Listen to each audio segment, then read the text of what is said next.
existing gaps and improve customer service through the implementation of AI agents.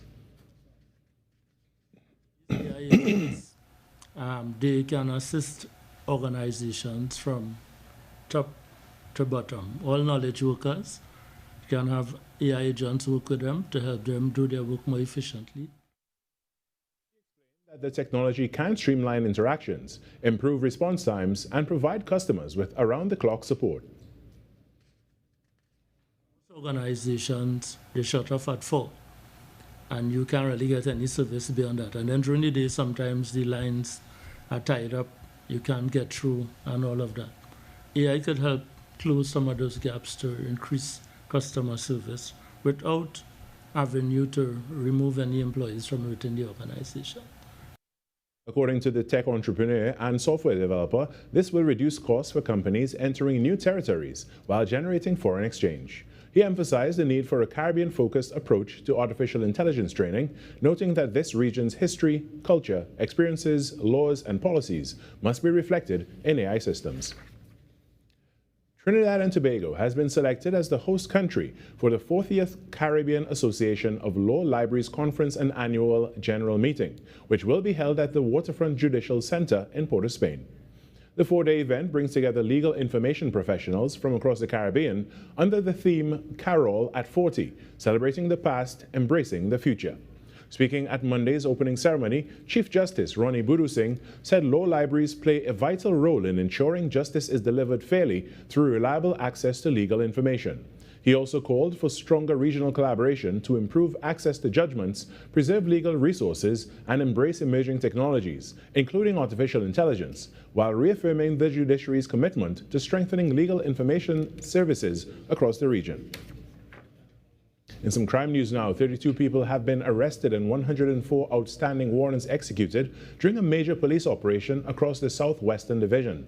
The tri-divisional warrant exercise conducted on Monday between midnight and 6 p.m.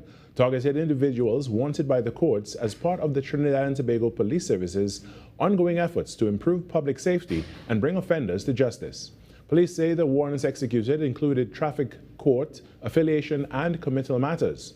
Those arrested include 31 men and 1 woman, aged between 20 and 63, from communities including Siparia, Faizabad, Pinal, Oropuch, Cedras, Labre, Point Fortin, Rancho Quemado, Guapo, and Capdeville.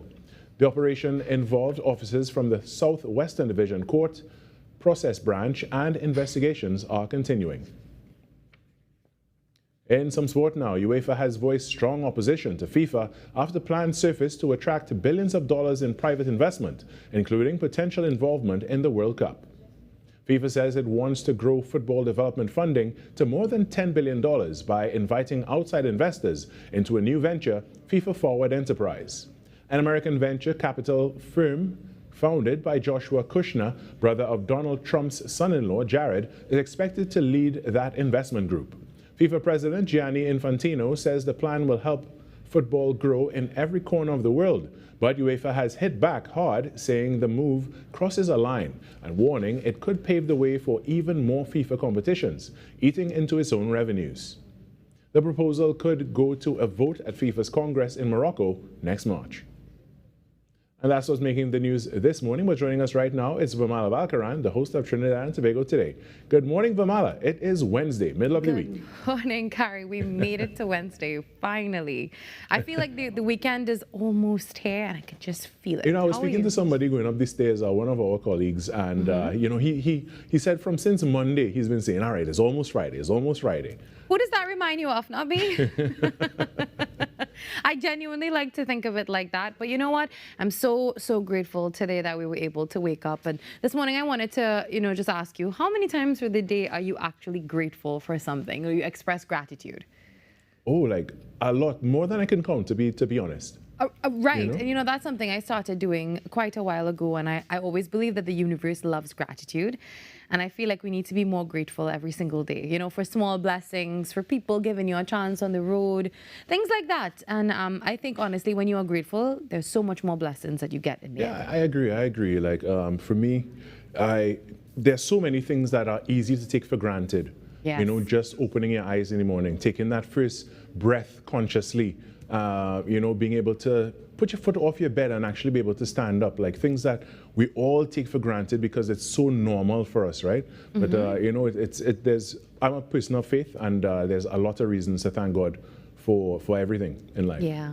And even if you don't believe in any higher power, at least be grateful to the people around you. Be grateful to the earth, things like that. At the risk of just preaching this morning, we just hope that you are all grateful for every single day. Also, before you go, I always like to leave you with something. Today is World Lipstick Day, World Chicken Wing Day, and World Lasagna Day. Did you say lipstick? Yeah. So 2 out of those 3 things you can provide for us. I mean, it's okay if you want to buy me lipstick. Chicken, and what else? Because let's skip the lipstick completely, right? Okay. I mean, lasagna and chicken wings. Oh wait, it's a lasagna day. Yeah, that's today. Okay, I actually wish I knew that beforehand, because then I could have linked that up. I have a signature recipe that I developed, and it is something. What's the secret ingredient? The secret ingredient is love. In all my cooking, the secret ingredient is always love. Why do you have to sell me dreams every morning? But you know what? I feel like you're selling me a dream because it's a very specific spice or something that you're using. Oh, no. I'm when it comes to certain things, I'm a purist. Throughout my career in the chef world, I was trained by different chefs from various cultures, so I got to learn the authentic culture of those cuisines. So for certain things, I'm a purist. But when I fuse cuisines, that's when I get to, be a little more creative. But certain things are the way they are, and they should stay that way, and not try to put your own spin on it. Yes, creativity is a thing, but certain things, you leave it alone. All right. Well, I'm going to leave you alone now because I have a show to get started. Yeah, I'm a little bit sad with that one, but of course, we both have our things to do. All right, Carrie, we'll talk to you soon. All right, looking forward to it. Have a good one. All right, when we come back, the Trinidad and Tobago Today morning show gets going right after this short break.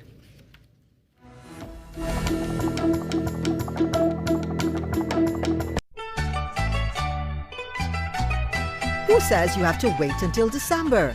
This July, TTT brings the warmth, wonder and magic of Christmas in July. Escape into heartwarming Christmas movies every weekend, filled with love, laughter, family, romance and unforgettable holiday moments.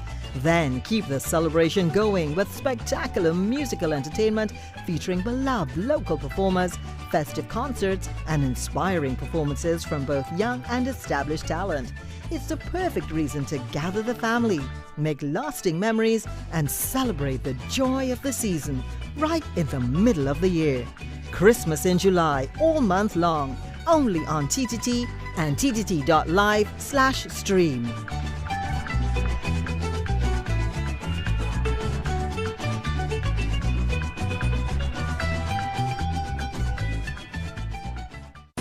Your stories, your communities, your country. TTT News is everywhere, on the ground, across Trinidad and Tobago, and on every smart device. TTT News, nightly at 7. TTT News, committed, accurate, relevant.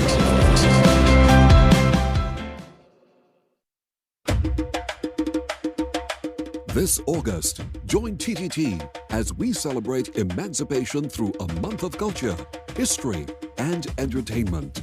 In collaboration with the Emancipation Support Committee of Trinidad and Tobago, experience the Pan-African Festival as it unfolds across your screens.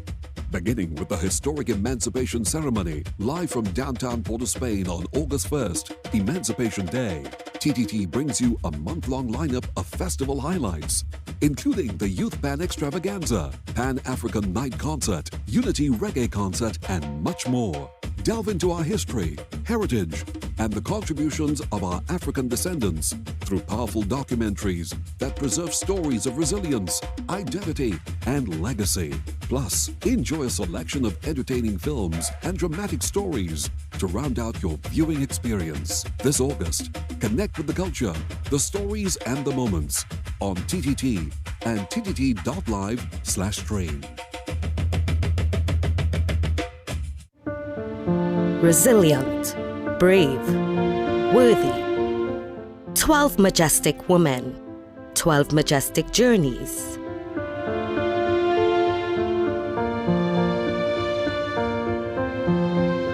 Majestic Makeover Season 3, coming soon to TTT and TTT Live Online. Majestic Makeover Season 3 is powered by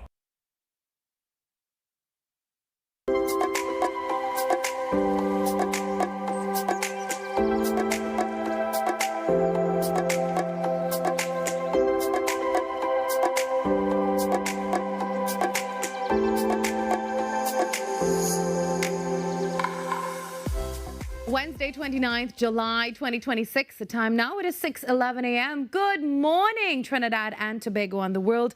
I'm Virmala Balkaran and welcome to Trinidad and Tobago Today. Let's take a look now at what's trending this morning. Well, we begin with reports of a police constable being shot and killed in Kelly Village, in Caroni. And reports indicate that the officer attached to the Four Roads police station was ambushed while sitting in his vehicle shortly before 11 last night. Well, his licensed firearm was reportedly stolen, and one of the suspected attackers later died after being taken to the Arima hospital, while the other suspects fled. Police investigations are ongoing. And the Port Authority of Trinidad and Tobago is rejecting what it calls exaggerated and unverified reporting about an incident involving the MV Golden Carrier. Following an investigation including a review of security footage, the authority says a truck rolled backwards after its parking brake was not engaged, but was stopped just before causing any injuries or damage. It also criticized the publication of claims that a woman was nearly crushed, saying that the evidence does not support that account. And 3 crew members of the sunken MV Virmala, including the captain, have been charged with murder following Guyana's worst modern maritime disaster. Authorities say the July 18th tragedy claimed 73 lives, with about 30 people still missing. Investigators allege that the captain and other crew member tested positive for marijuana, while dozens of passengers were not listed on the vessel's manifest. An international commission of inquiry has also been appointed as investigations continue, while families of the victims will help decide whether the ferry is salvaged or preserved as a memorial. And a fitting tribute for a cricket legend, a 90-run West Indies victory on what would have been Sir Garfield Sobers' 90th birthday, as the Caribbean now prepares to bid farewell to one of its greatest sporting icons.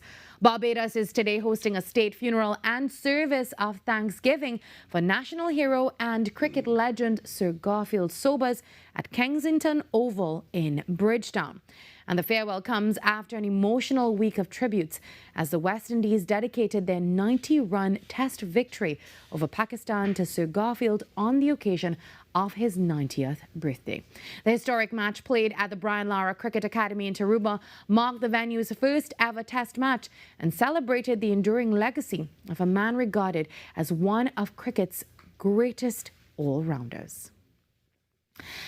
And where are all my Calypso lovers this morning? Can you identify these legendary voices? These 4 icons of Calypso have given decades of music, culture, and commentary to the region. From left to right, do you know who they are? That's poser Lord Nelson, Crazy and Short Shirt of Antigua, 4 Calypsonians whose contributions have helped to shape Caribbean music and culture. And a special shout out to Lord Nelson, who celebrated his birthday on Monday. And well, before we head to the break, I wanted to share something I discovered yesterday. To fight mosquitoes, scientists are actually releasing more mosquitoes. So around 600,000 male mosquitoes are being released across the Washington, D.C. area this summer. So look out for those. But don't worry, they don't bite. They're infected with a naturally occurring bacteria, which prevents eggs from hatching after they mate with wild female mosquitoes. And the goal is simple: to gradually reduce the mosquito population without using any pesticides. And the technique is really gaining momentum, with Google's parent company Alphabet also seeking approval to release up to 64 million of these mosquitoes in California and Florida, as warmer temperatures linked to climate change create better conditions for mosquitoes and the diseases that they can spread to thrive. Very interesting this morning. Well, you know what to do right about now. Grab your cup of coffee and settle in. Trinidad and Tobago Today has begun.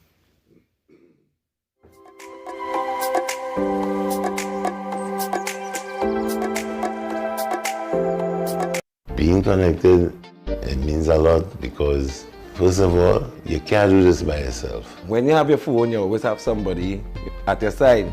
I could call for help, anything going like, You know, I'm giving children the opportunity to experience outside of their neighborhood. Digital is kind of a comfort, you feel good that people in your lives are always able to be contacted. I was with the other network and I was having problems, so I joined Digicel and I never regretted it. Every client deserves expertise, integrity, and guidance they can trust. At Camino Realty International, we deliver integrated real estate solutions, sales, rentals, property management, and project development. Driven by excellence, transparency, and innovation, we protect value, create opportunity, and build lasting success. Because real estate isn't just about buildings.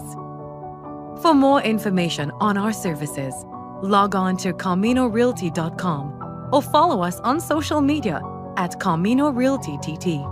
Camino Realty International, elevating lives one property at a time. Ever wondered what happens before the lights come on? Before the crowd pours in? Before the magic hits the stage? This is your all-access pass. Sneak Peek with Junior K takes you behind the scenes of the biggest cultural moments and the hottest events across TNT. From the sound checks to the stage setups, from final rehearsals to exclusive interviews. If it's about to be big, we're already there. Catch Sneak Peek airing daily on TTT and relive every moment on all our social media platforms. Sneak Peek with Junior K, where the story starts before the spotlight.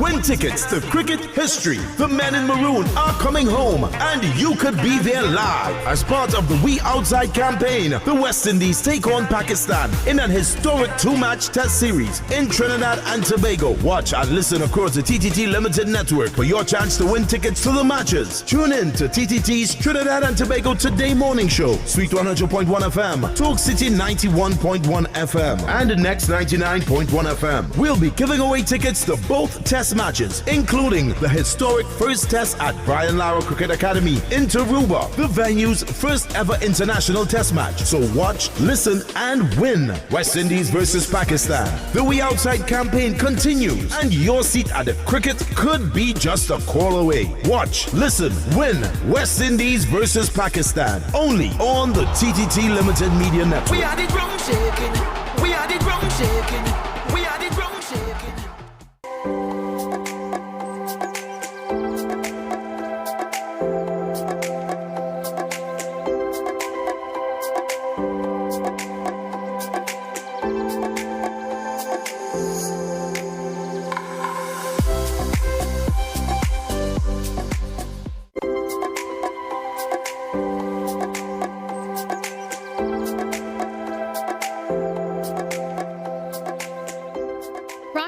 One of the issues that matter most to every citizen. And the Trinidad and Tobago Police Service says recent figures are pointing in the right direction.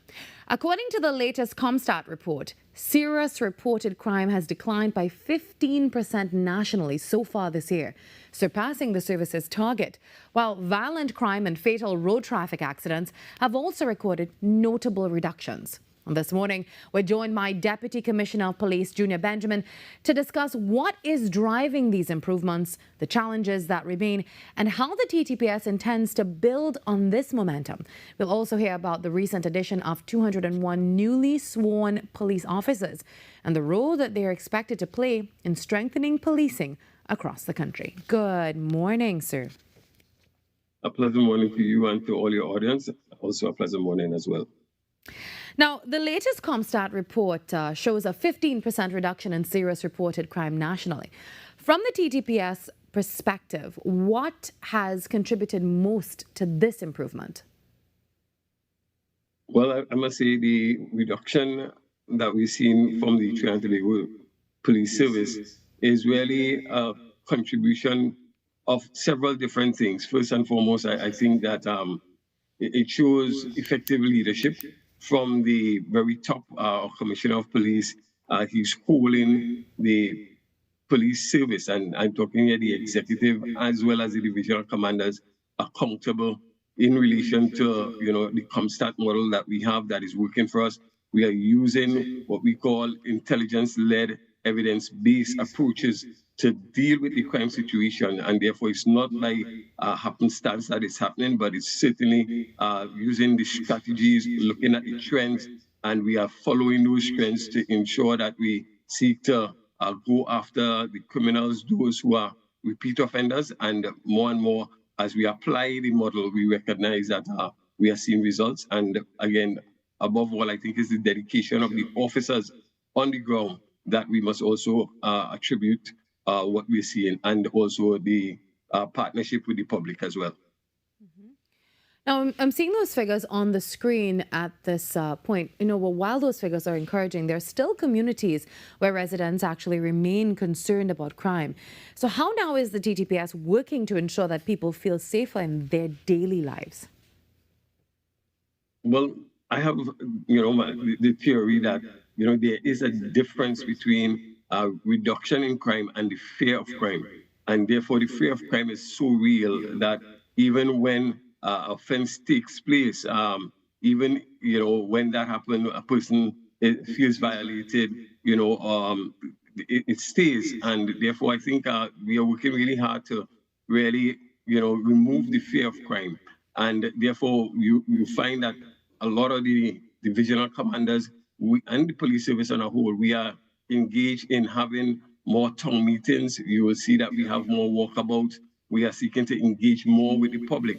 We are ensuring that we have greater police visibility, and for that, I want to take the opportunity, to commend the DCP operations, DCP Suzette Martin, for doing a tremendous job in terms of Operation Resolute, where we're seeing more visibility of police officers, and at the same time, we are seeking to really build that community partnership by working with other stakeholders within the national security. So we are working with the defense force as well as customs, immigration, different things are happening. And all of these things are there to build that camaraderie. And also at the end of the day, we recognize crime is everybody's business. So we are meeting out with the public, and we are even asking them to support us even as we move forward. Now, with those figures, we're seeing that some divisions have seen particularly strong reductions in serious crime. Just to build on what you were talking about in terms of solutions, what strategies have proven most effective, and can they be replicated in other areas? Yes, well, certainly, again, everything, every division would have a unique fingerprint, if I may put that, in how we go about the situation. So we use everything on a case-by-case basis. These divisional commanders, we are ensuring that they are trained, and even presently as we are talking, we have what we call our strategic leadership training that is going on for both executive and divisional commanders at this time. So we are constantly having our officers trained in terms of best practice, in terms of ways in which we go about dealing with situations. And also we are looking at the crime trend. The information that comes from CAPA is very important. So we look at the hotspot, hot times, even the hot items, and we're looking and see how these things happen in every division. And every divisional commander will have his or her own strategy to deal with it. But what we do, we ensure that there's greater accountability. We have our assistant commissioners holding our divisional commanders accountable, and the deputy commissioners hold the assistant commissioners, and the commissioner hold all of us accountable, so that we can ensure at the end of the day reach the goal, and that is to ensure a safer and better Trinidad and Tobago, and to make every place safe in Trinidad and Tobago. Well, the report also identifies areas where more work is needed, like the murder detection and the illegal firearm recoveries. Let's talk about that now. How is the TTPS addressing these ongoing challenges? Yes, and there's certainly room for improvement, and therefore we are looking at these situations very seriously. One, in order to deal with the murder situation, and especially the murder detection, because we have seen a reduction in murders from in 2025 when we look at 2025 against 2024, it was certainly a 42% reduction. And even now, we have at least up to yesterday, we had like about 6 or so murders less than we had last year. So certainly there is a downward trend in that area. However, we are certainly not satisfied. There is still room for more. But in terms of the detection, we are ensuring that we look at and having more forensic support. So we are really going back to looking at our fingerprint detection on name calls and really doing greater investigations, as I would say, intelligence-led investigations. But certainly this cannot happen if we don't have the support of the public. So I really want to encourage the public to be part of what is happening within Trinidad and Tobago. So if you see something, say something, come be a part of this, because we need the information, and it is the information that is called us to identify, arrest, and bring to justice those perpetrators and those offenders, so that we can even increase our detection rate. Deputy Commissioner, the government has also continued to emphasize collaboration among the protective services, especially during the state of emergency. Now, how important has that interagency approach been in supporting police operations throughout this time? Well, I think that it is very, very important, because we recognize that we cannot do it by ourselves. Certainly, there's a need for greater interaction, greater collaboration, and we recognize that, you know, if we're dealing with the borders, you need the defense force to be part and parcel of what is happening. And therefore, the interaction that we have is very, very, very strong. We are getting the support from the defense force. We are getting the support from, you know, immigration, from customs. So I think that it is only aiding in ensuring that there's greater and a stronger bond among us. And truly, we believe that this will only augur well in terms of our future as we continue to ensure a safer Trinidad and Tobago for all the citizens of Trinidad and Tobago. Now, let's talk about the new recruits. I know earlier this month, 201 new police officers officially joined the TTPS. Now, what does that new intake mean for policing at this time? Well, we are grateful. These officers are still in the training stage, but nevertheless, their strength, they are on the strength of the police service. For this, we are grateful, and we really will look forward to embracing these officers as they, you know, start this new journey. And as they come out, we want to ensure that first there's a great mentorship program. We want to ensure that there's a good field, you know, operations where they will go into that level of training on the job after they pass out.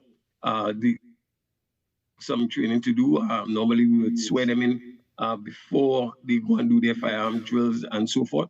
And I think that is the phase that has just completed. And for that, we want to congratulate them. And at the same time, we look forward for them joining the ranks of the police service so that we can really have greater operational capacity as an organization, so that we can deal with the crime situation in a more effective and efficient way. Deputy Commissioner, these officers are entering the profession at a particularly demanding time. What advice or guidance would you give them now as they begin serving the public? Well, I think that the public is really looking for, you know, that quintessential police officer who understands that, you know, to be effective in this police service, I think I like to call it the 4 C's that are important. It is important that we have commitment, competence. You know, we need to have that care and concern both for the public as well as for each other as police officers. And, you know, above all, we must have the courage to make the right decision. So I believe that, you know, I will encourage them to be police officers of character. When you go there, let's really be police officers with that level of intent.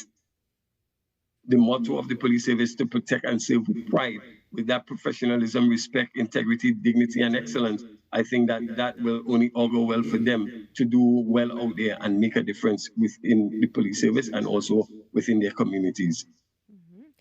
Now, just as importantly, what responsibility do experienced officers and supervisors have in mentoring these young recruits and helping them to develop into professional police officers? Well, I think that is really, really vital, because I think we're now seeking to train our our police officers or senior officers to not just be leaders, but to be mentor leaders. I think that we need that level of mentorship there, so that when these junior officers go out, they must see, what I call the 3 M's. They must be able to be the senior officer must be a model, must be that mentor and a multiplier, so that we can reproduce the right type of policing and the right type of police officers out there, so that the public must see the officers as not just persons in their community, but they must be actually making a difference. So therefore, we want to work on our customer service. We want to work on really the way we treat the public. It is time that I think the public have that greater, trust in the police, but that can only come when we start to treat people, when they come into the station as if they are people. And so we're working on that, and we're working on so many things, and we're hoping that our mentors will aid in really giving them the knowledge, but at the same time, also teach them to be even better police officers that will really contribute to the very fabric of their communities. Well, Mr. Benjamin, before we wrap up, just to reflect on those stats once again, those ComStat report, that report, I should say. I believe we might have that on the screen for you as well. What are your closing comments on the stats that we're seeing there, and what do you want to tell the public this morning about the role that they can play in helping the TTPS to continue to, build on these stats and reduce crime and build safer communities? Well, first and foremost, I really want to start off by saying thanks. I think that we don't say that enough. Those stats will not be possible if we did not have the real buy-in from the public. And we want to say thanks to all those who really work with us to ensure that those stats become a reality. Those stats by itself does not really have much bearing, because, again, I believe people do not really care much about your stats. They really care about how you make them feel. And therefore, the Trinidad and Tobago Police Service, we are committing ourselves to really increasing, that level of customer service. We want to ensure and to remind Trinidad and Tobago that the Trinidad and Tobago Police Service, we stand here to ensure a safer, better Trinidad and Tobago. We want to ensure that every citizen has a better, feel safer in their homes, in their schools, in their churches, in the mosque, wherever they are. You must feel safer, and therefore this can only happen when there's greater collaboration with the public and also the police service really standing up and doing their job. So again, we want to just encourage the police officers. Let's continue to push to ensure, that greater level of crime reduction, but at the same time, let's also treat the public the way that they need to be treated. And let's all together work to have a safer and better Trinidad and Tobago.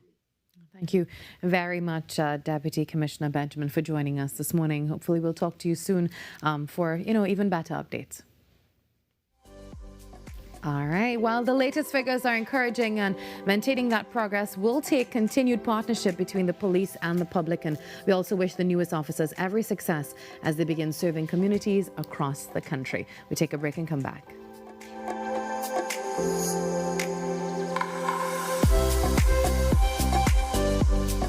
The plays that shake the arenas. The stories that move a nation. From football to cricket, track to tennis, every win, every rivalry, every headline. This is where Trinidad and Tobago come for sports. TTT Sports with Nasira Mohammed, daily at 7 p.m. Your heart, brain, and body work hard every day. Give them the support they deserve with Omega-3. Packed with essential fatty acids, Omega-3 helps support heart health, brain function, and overall wellness. Whether you're staying active, focused, or simply living life to the fullest, live healthier with Omega-3. Wellness that works from within. Tune in to Wellness Unlocked on TTT Tuesdays and Thursdays at 9:45 a.m. This August, join TTT as we celebrate emancipation through a month of culture, history, and entertainment. In collaboration with the Emancipation Support Committee of Trinidad and Tobago, experience the Pan-African Festival as it unfolds across your screens. Beginning with the historic Emancipation Ceremony, live from downtown Port of Spain on August 1st, Emancipation Day, TTT brings you a month-long lineup of festival highlights, including the Youth Pan Extravaganza, Pan-African Night Concert, Unity Reggae Concert, and much more. Delve into our history, heritage, and the contributions of our African descendants through powerful documentaries that preserve stories of resilience, identity, and legacy. Plus, enjoy a selection of entertaining films and dramatic stories to round out your viewing experience. This August, connect with the culture, the stories, and the moments on TTT and ttt.live/train. Win tickets to cricket history. The men in maroon are coming home, and you could be there live. As part of the We Outside campaign, the West Indies take on Pakistan in an historic 2-match test series in Trinidad and Tobago. Watch and listen across the TTT Limited Network for your chance to win tickets to the matches. Tune in to TTT's Trinidad and Tobago Today morning show, Sweet 100.1 FM, Talk City 91.1 FM, and Next 99.1 FM. We'll be giving away tickets to both test matches, including the historic first test at Brian Lara Cricket Academy in Taruba, the venue's first ever international test match. So watch, listen, and win. West Indies versus Pakistan. The We Outside campaign continues, and your seat at the cricket could be just a call away. Watch, listen, win. West Indies versus Pakistan. Only on the TTT Limited Media Network. We are the drum shaking. We are the drum shaking. We are the drum shaking.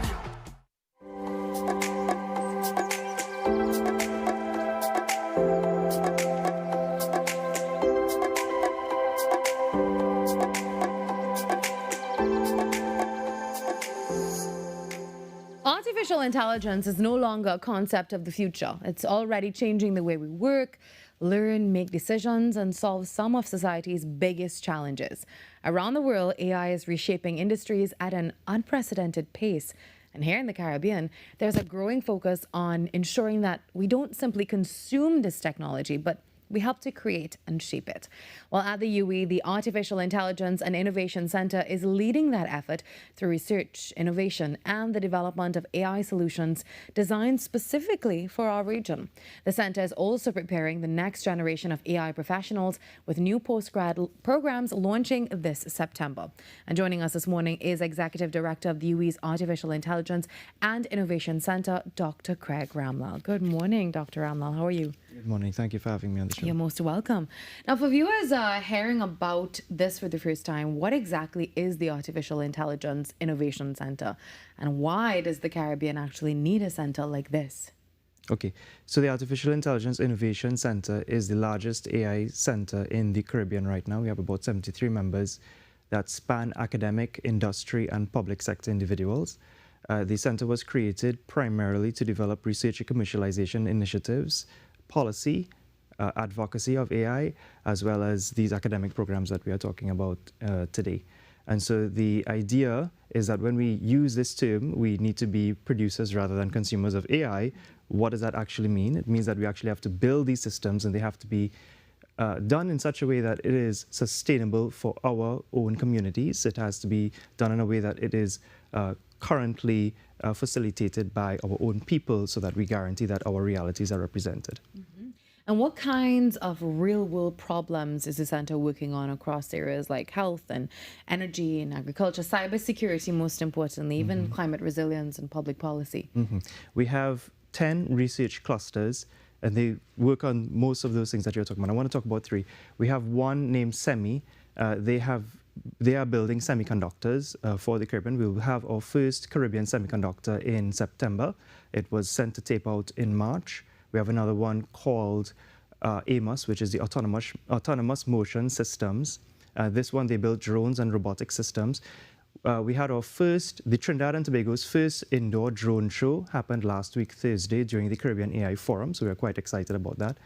And the last one is IntelliGrid, and we are looking at control of AI data centers. So how do you do power system control of AI data centers, and how do you look at how the cooling and so on happens for those kinds of data centers. As you know, that data centers are quite the talk of the town right now. Yeah, very much so.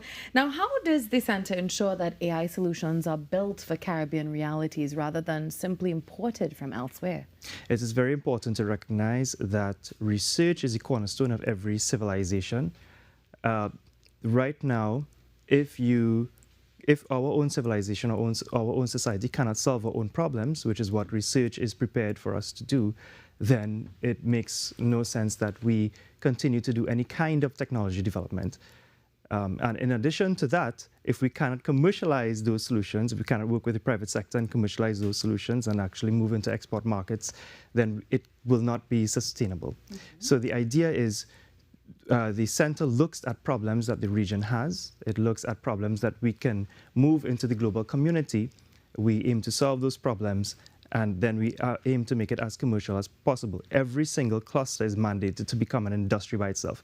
We aim to be a robotics industry. We aim to be a semiconductor industry. We aim to set up a power systems, AI industry, and so on. Now, I know the first Caribbean AI Forum, which was so exciting, took place last week. Tell us a little bit about that, what the discussions entailed, and what were the key takeaways from that conference? Okay. The Caribbean AI Forum was agreed to by the Caribbean Telecommunications Union Conference of Ministers in resolution last year to have this particular forum and have the launch of the Caribbean AI Task Force's report during that forum. And so I'm the chair of the Caribbean AI Task Force. And so primarily last week, Thursday and Friday, that was the inaugural launch of the Caribbean AI Forum, where we looked at the 7 recommendations from the Caribbean's AI Task Force that will now hopefully go into resolution in September in French Guiana, agreed to by the ICT ministers of the Caribbean region. Our Minister, Dominic Smith, is the president of the CTU and also the chair of the General Conference of Ministers. Lots of buzz around postgrad programs these days. We've been having extensive conversations with UWI as well. But I know that the UWI is launching some new postgrad programs in AI come September. So what gaps are these programs designed to fill? Can you tell us a little bit about those programs as well? Yes. So we are launching the Masters of Applied Science in Artificial Intelligence, the MPhil, PhD in Artificial Intelligence, and the Postgraduate Diploma in Artificial Intelligence. These are quite technical type of programs. The issue is that we need to develop this base of individuals who can build these AI systems from scratch, which we currently have very little of in the region. And so the idea is to have degree programs that move people through 3 to 5 year type of specializations within artificial intelligence, produced by the Department of Electrical and Computer Engineering in conjunction with the Artificial Intelligence Innovation Center. And who are these programs for? Are they only for computer scientists or engineers or anyone else? The first tranche of these programs that are released will be primarily for science background individuals or persons who have a first degree in science. There are pathways that we upskill persons without a science background.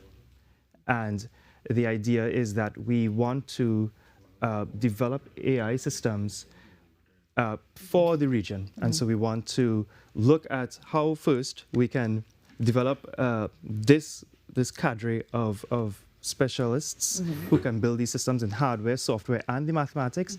And then afterwards, we'll look at multidisciplinary AI programs, postgraduate AI programs, hopefully from next year and forward. What has the feedback been like, for these master programs, these postgrad programs? Yes, so well, we're nearly reaching capacity. We have already. Yes, we have already passed what we allocated for in the budget.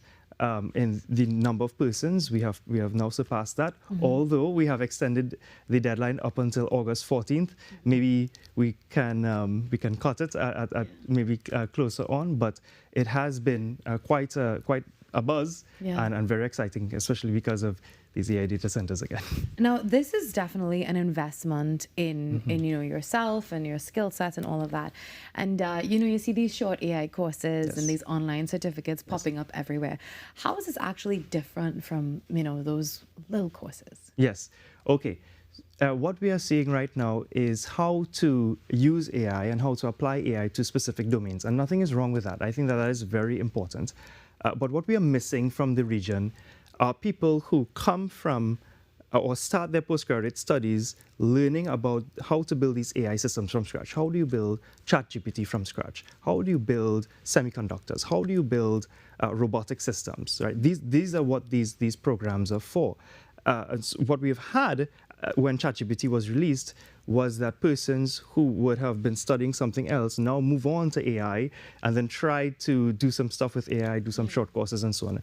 We are not looking for those types of individuals. We are looking for persons, and we are building up these programs for persons who want to be very serious about moving the research forward in artificial intelligence. You will contribute to developing and pushing the frontiers of artificial intelligence. Not just using it, but building it, and developing it for Caribbean use as well, and in Trinidad and Tobago. You know, we're seeing the need for knowledge and extensive knowledge in AI. We really, really are seeing the need for that, and so much misinformation has just been flying around. Now, what career opportunities can open up for graduates of these programs? All right. The Artificial Intelligence Innovation Center works with private sector very heavily. We have partnerships with AmCham, we have partnerships with international communities, international corporations, and so on. And the idea is that we go into a company, we look at their entire process, they tell us about a problem they want to solve, and we research a lot out of it and get that into a product or service that they have. We now create a gap where they need to fill a talent pool. So now we send our postgraduate students, or we'll send our postgraduate students who have graduated into that area.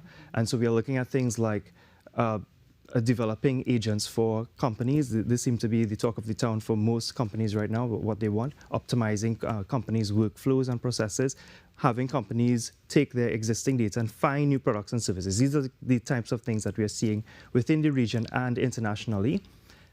Once we start sending our students there, we then create another space for more research to happen. So we have this cycle of where we bring back the students to probably do a PhD, and they work with the company, and then they continue to do those particular things. And that is how we are seeing significant returns, especially on investment for us for going into our company and doing that, but also a pipeline for students to go through.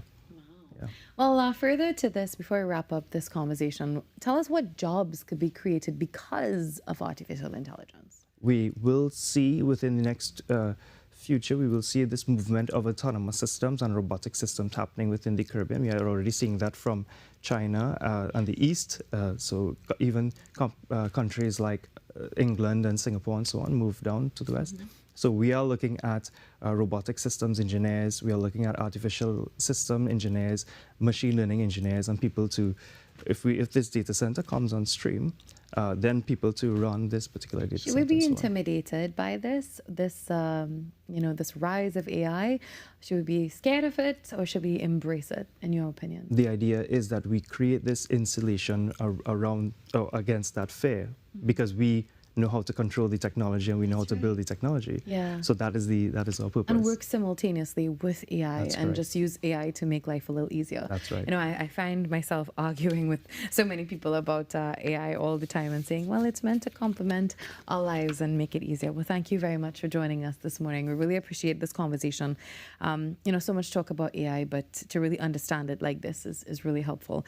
And we wish you and the team all the best at the center. Thank you very much. All right, we hope to have you back soon. Thank you. All right. Well, the time now, it is 6:49 on Trinidad and Tobago today. Well, from apprenticeships and artificial intelligence to research and workforce development, the Ministry of Tertiary Education and Skills Training is charting a new course for higher education.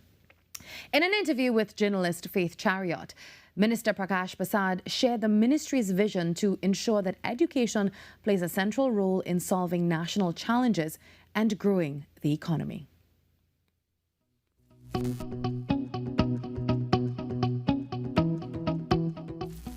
As a newly established ministry under the current administration, the Ministry of Tertiary Education and Skills Training, under the leadership of Minister Prakash Prasad, is taking a broader approach to education. This extends beyond classrooms to drive national development, workforce readiness, and innovation. Cabinet approved an apprenticeship policy that will allow students to gain hands-on industry experience while completing their diplomas. Just recently got approved by Cabinet an apprenticeship policy where people, the skills training can be work in the industry whilst they're doing their diplomas, etc. We want to do the same at the university level. You look at doctors, for instance. You do the MBBS, but then you need to do an internship before you can work in the hospital. So we want, like, all graduates to actually have some degree of internship training before they go into industry. Plans are also underway to establish a national registration system for certified skilled workers, allowing employers to verify qualifications while supporting a standardized apprenticeship framework. What we're trying to do then is how you have a register, medical consultants register specialist doctors. Dentists have the same thing. Nurses have the same thing. We're saying technicians, massage therapists, everybody should have the same. You should know who you're going to hire, where they got their qualifications from, are they up to standard? So this is something we're discussing right now with the stakeholders to have that put in place. So the apprenticeship system forms a critical part of that for training and certification of skills training. Minister Prasad noted that the ministry is also focused on ensuring that education and skills training directly contribute to solving national challenges and improving lives. One area of focus is expanding access to education and skills training to groups that have traditionally faced barriers. Now, like inmates, we want them to be productive. Maybe they made a mistake, and everybody deserves at least a second chance. So the idea is to work with, like, the vision and mission. We work with the prisons, etc., to say how can we upgrade, if you want to use that word, or upskill the inmates so when they leave prison, they can become productive members of society. The other thing is we have met recently with the Blind Welfare Association, and we said irrespective of your disability, and the reality is everybody in this world has some disability. Some people are vertically challenged, like myself. Other people, all of us have different disabilities, and therefore we should not be disadvantaged because of that. So we are running a program through YTEP with the Blind Welfare Association. The ministry is also placing greater emphasis on digital transformation. Through the Information, Communication and Technology short courses, the aim is to equip citizens of all ages with the digital skills needed to navigate an increasingly technology-driven society. Through the vision of the Prime Minister, Honorable Prime Minister, students are getting laptops. But those outside the system, how do they get skilled with ICT?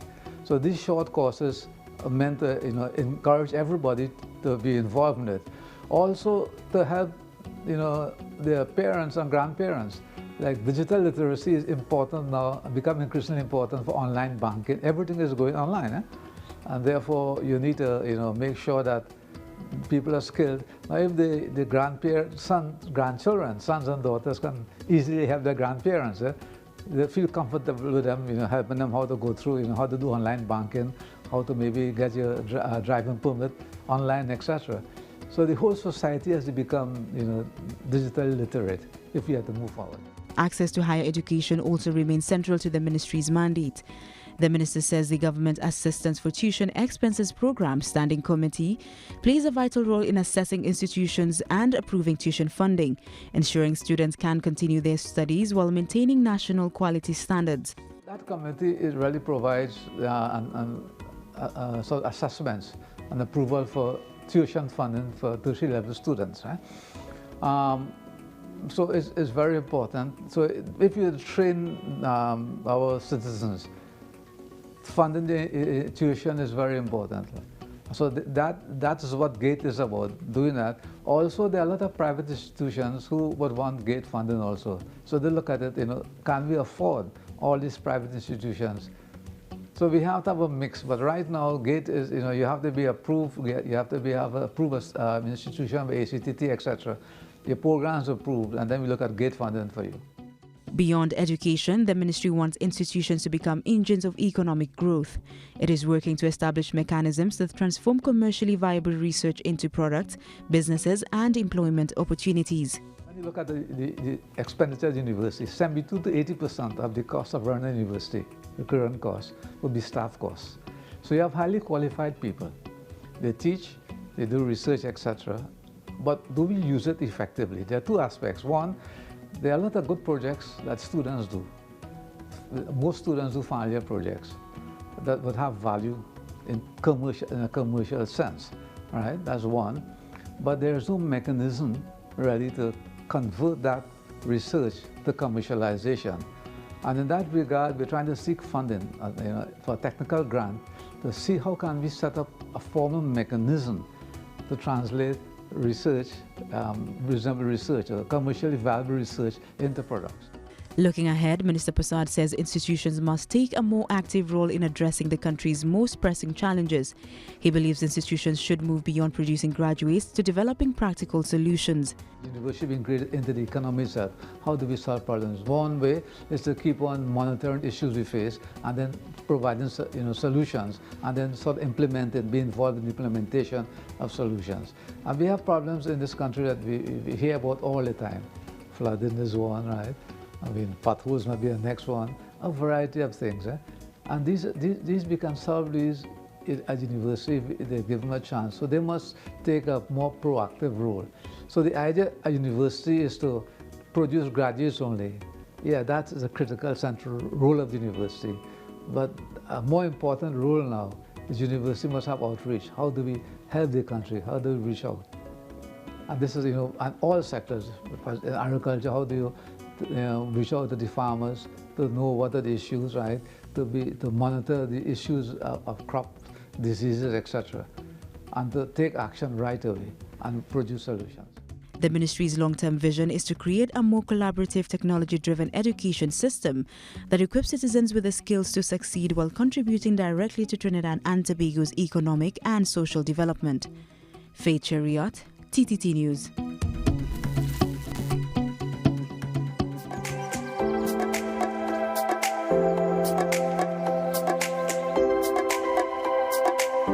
Being connected, it means a lot because, first of all, you can't do this by yourself. When you have your phone, you always have somebody at your side.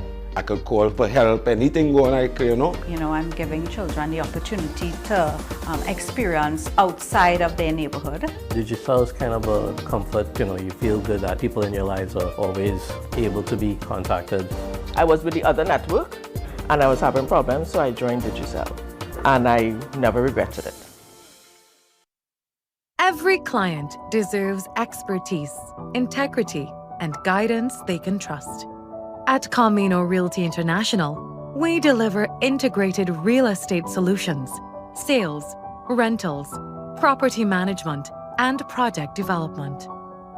Driven by excellence, transparency, and innovation, we protect value, create opportunity, and build lasting success. Because real estate isn't just about buildings. For more information on our services, log on to CaminoRealty.com or follow us on social media at Camino Realty TT. Camino Realty International, elevating lives one property at a time.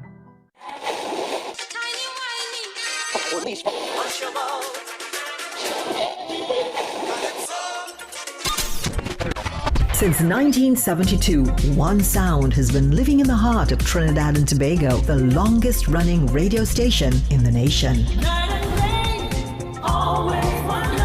We're your holiday soundtrack, whether it's on your day off, long drives, or house lives. We are always sweet. This is music with meaning, music with memories. Music that feels like home. And it's not just the songs, it's the voices you trust, personalities you've grown with. Laughter that sounds familiar. This isn't just radio, it's tradition. It's memories. It's part of who we are. Sweet 100.1 FM, the rhythm of our identity, part of your family. Always 100, guide you on your way. Sweet 100, sweet 100. Coming up, Barbados kicks off festival season with Crop Over, where you can live like a local. Moments of discovery and joy during Culinary Month in Antigua and Barbuda. Find that hero within you. As these women of vision share their stories of success. It's Caribbean Passport TV on TTT, Tuesday at 8 p.m. Your news, anytime, anywhere. Join us nightly at 7. TTT News, committed, accurate, relevant.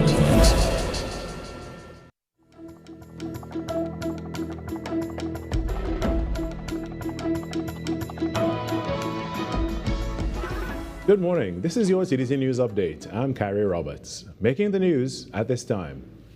The Energy Chamber of Trinidad and Tobago has welcomed the inclusion of several of the country's key energy exports among the products exempted from the revised tariff schedule announced by the Office of the United States Trade Representative. The Chamber noted that the exemptions provide some measure of certainty for exporters and help preserve the competitiveness of Trinidad and Tobago's energy products in one of its most important international markets.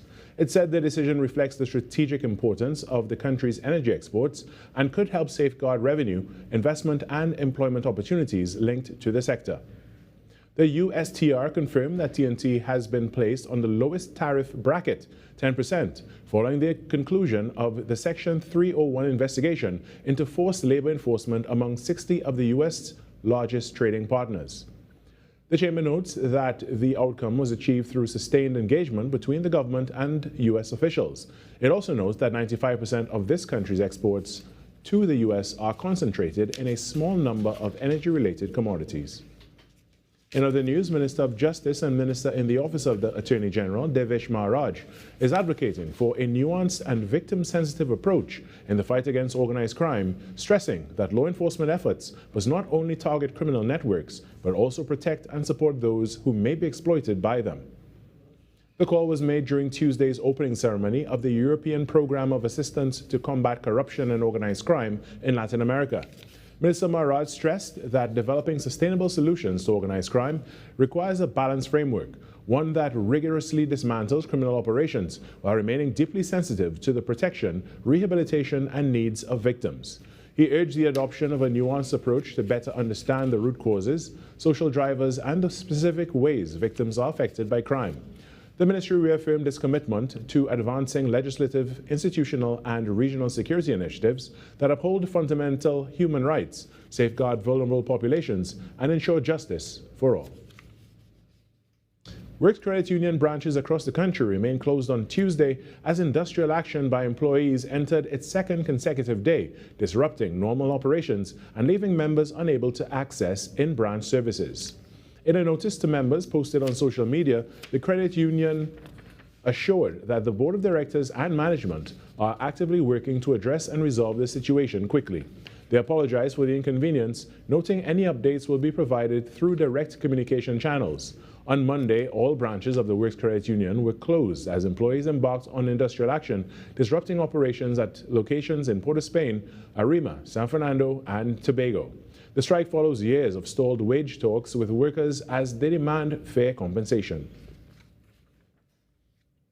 In some sport now, Trinidad and Tobago's 400-meter runners produced strong performances on Tuesday, with Jareem Richards and Jaden Marchand both securing places in Thursday's semifinals of the men's event. However, it was a disappointing outing in the sprint events as Trinidad and Tobago failed to advance from the men's and women's 100-meter semifinals, bringing an end to the country's hopes in those races. Jareem Richards had heat 5 under control from the gun, clear winner in 45.72 seconds, with no one else in the race breaking 46. Jaden Marchand had the tougher draw in heat 4. Jamaica's Zandrion Barnes took it in season's best 45.13. Australia's Reese Holder second, but Marchand held third in 46.17 to book his place. The semifinals are on Thursday. The 100-meter sprints were a harder story. Omari Lewis was 5th in his semi in 10.15, a single hundredth off 4th, but ahead of Kenya's Ferdinand Omanyala. Michelle Lee Ai clocked the season's best for 11.28 for 4th in semi 1, a race Australia's Tori Lewis won in a national record 11 seconds flat, and Leah Bertrand was 5th in the second semi in 11.45 seconds. And that's what's making the news at this time. When we come back after the break, it's the second hour of Trinidad and Tobago Today. Stay tuned.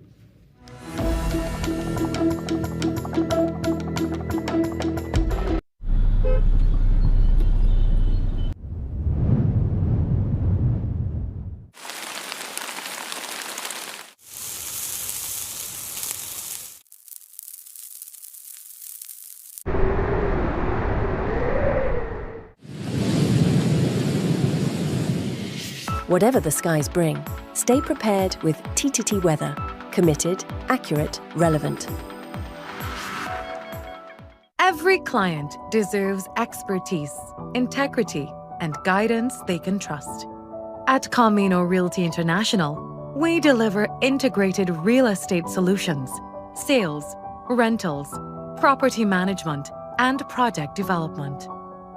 Driven by excellence, transparency, and innovation, we protect value, create opportunity, and build lasting success. Because real estate isn't just about buildings.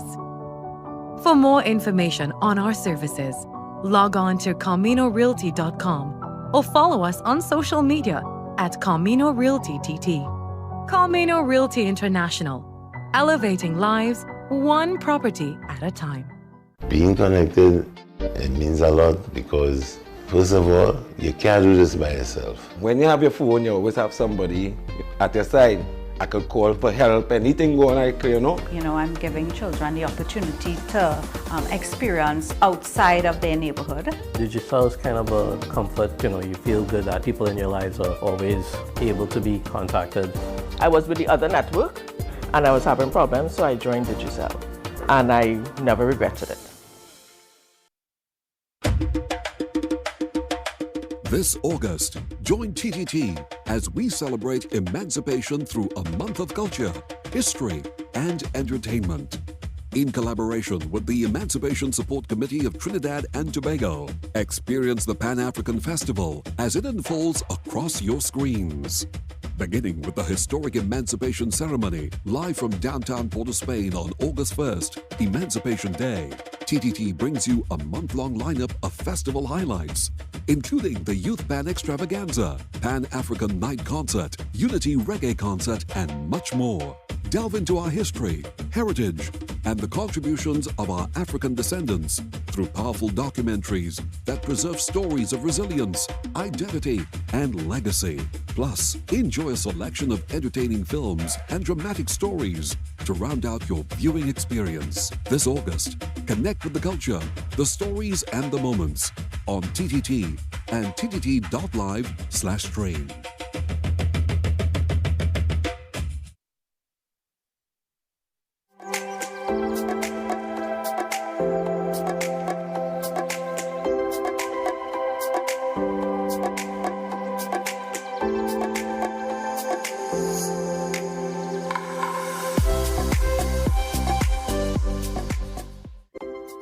For many of us, learning to read began with familiar stories in the classroom. But for hundreds of deaf and hard of hearing children, accessing those same books hasn't always been possible in a way that truly supports how they learn. And today we're highlighting an initiative that's helping to change that.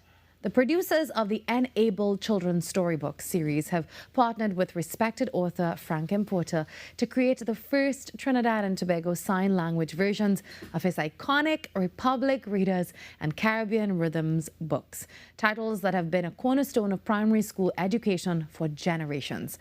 Well, joining us this morning are teacher of the deaf and Enable producer Eka McPhee, along with author Frank Porter, to discuss this landmark collaboration and what it really means for inclusive education in TNT. Good morning to you both. Morning. Good morning. And I must say we are in the presence of royalty.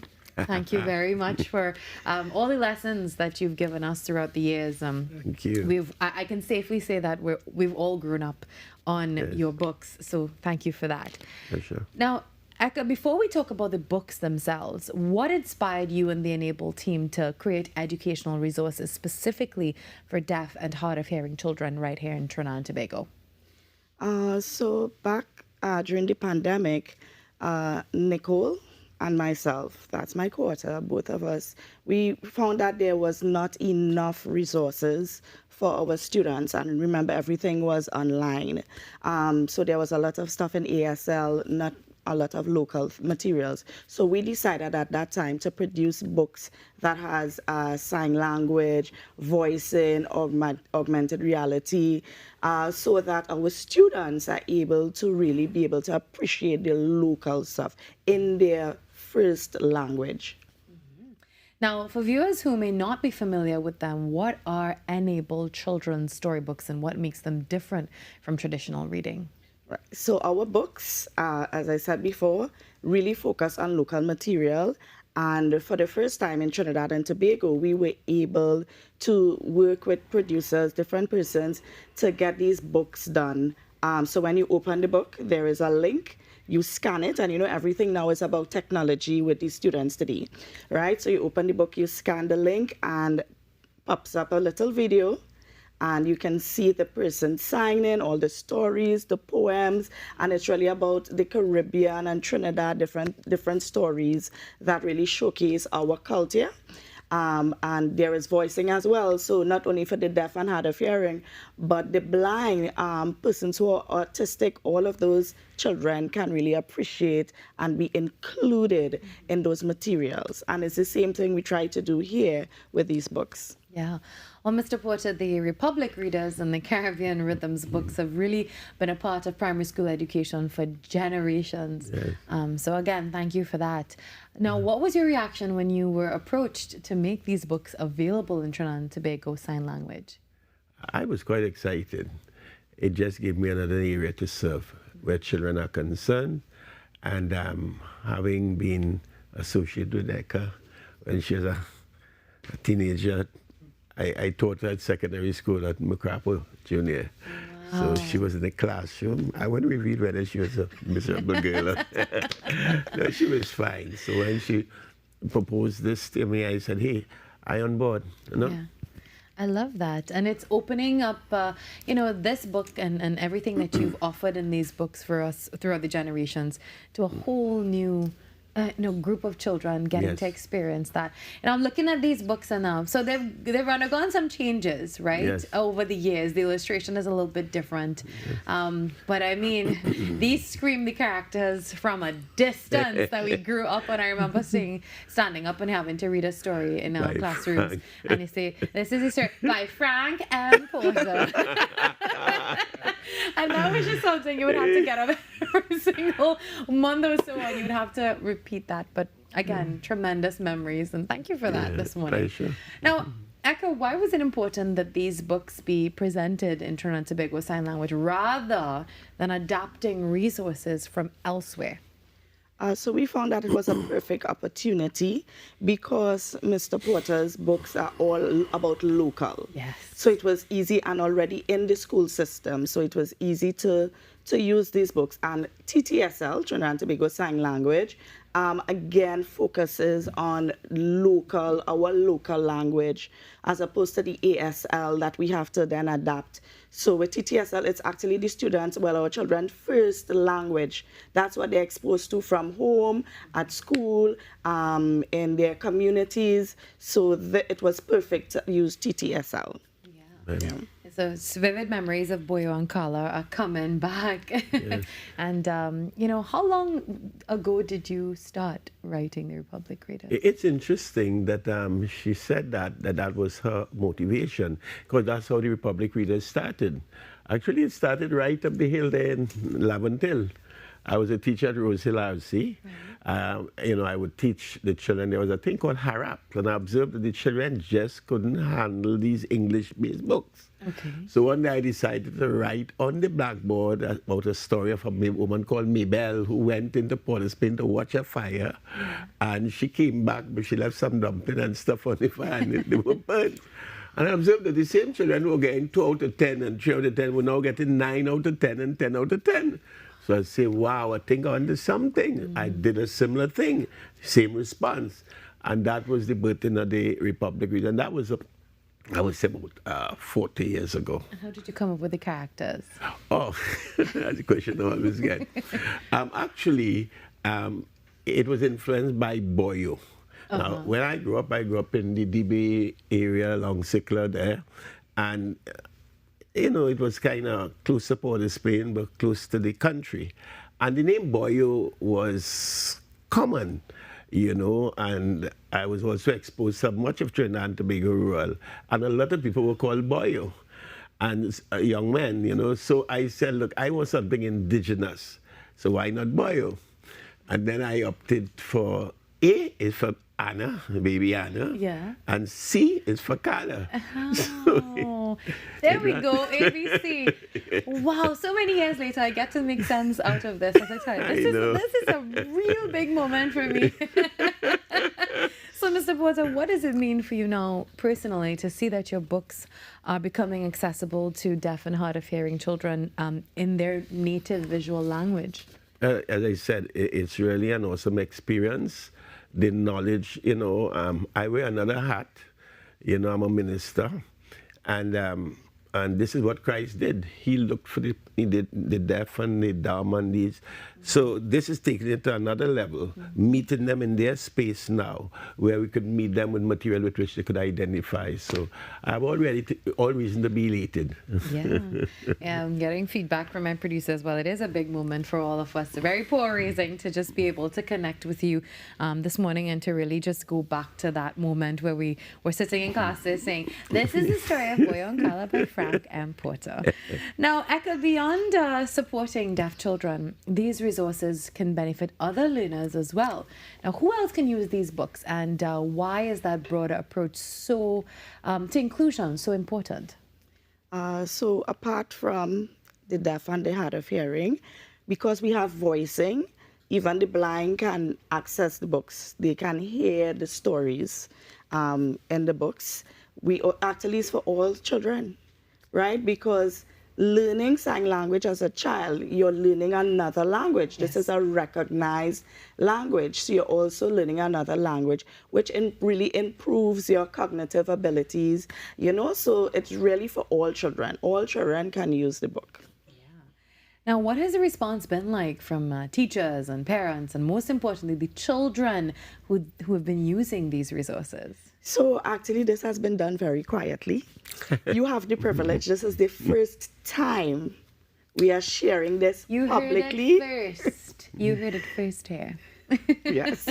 So we decided that we'll do the morning program first, and then we're going to do some marketing, get to the bookstores and that kind of thing. So this is the first time that the public will know about the books and what we have done. Could I add something here? This is quite ironic because, well, not ironic, it's very significant.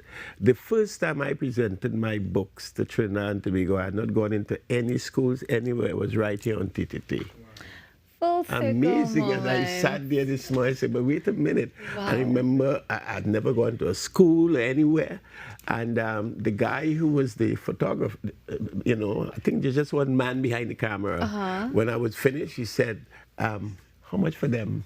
He was a tall Indian guy. I said, so he said, all right, I take it all. And I got my first in. Right here at TTT Media Limited. So this is quite an experience. What year would nostalgic. that have been? Well, it would have been about 40 years thereabouts. Let's say it started about 90. Yeah, it wouldn't be way back. I started my earlier work then. So I started this in about 1984, around there. Okay. That's 16 plus, about 32 years ago. Yeah. Sayo, do you remember that time?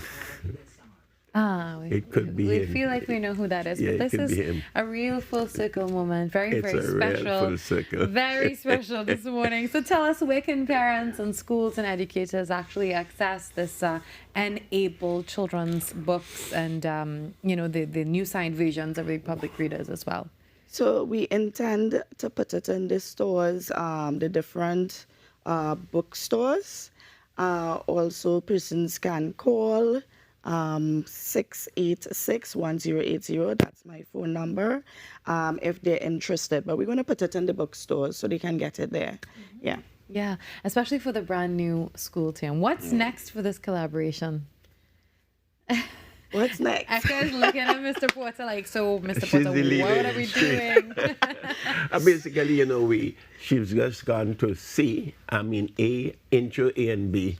So the next step would be C and D, which will complete the infant department. Wow. Yeah, as a start. Yes. All right. Eka, any closing words from you? I am just really excited about this, and I hope the public sees. We're going to do a special delivery when school reopens. We would have Mr. Porter actually handing over some of the books to the two schools for the deaf in Trinidad and Tobago, the two schools. So we're going to do that. That's going to be another special moment for us. And yeah, we're just going to continue to build on this and just have more resources for our deaf students in Trinidad and Tobago and hopefully the Caribbean. Yeah. Well, Mr. Porter, before we wrap up, once again, thanks. On behalf of all the generations of students whose lives you impacted, what would you say to those of us who grew up on the material that you provided for us? And because of you, we had an impeccable childhood and education as well. Well, thank you for being my very loving audience. Your reaction just now was frank. I get that wherever I go. Some of them got licks too. Yeah, you know, no, I didn't get any licks. I was a good student. And they would look at me accusingly. So you're man me. I say, no, pardon me, I didn't learn your poem. Yeah, but this has been a tremendous honor to serve Trinidad and Tobago in that capacity. And here I am being here today. I really am delighted with this experience. Yeah. Even your crew here, I feel at home. Yes, yeah, this is home. And it's, again, a full circle moment. I have some very faint memories of Boyankala with a chicken or a duck or something like that. Oh my God, see? I promise I didn't get any links to that. I was a good student. Well, thank you very much for joining us. You really added a special touch to this morning's show and really took us on a little trip down memory lane. And also we're looking forward to the future. This is the future of education, ladies and gentlemen, and we commend the work of the Caribbean Sign Language Center, and we wish you all the best and all the success in the world. And hopefully you'll join us again, to talk about how great these new products will be doing. 7:21, that's the time in Trinidad and Tobago. We take a quick break, and when we come back, the show continues. Thank you very, very much.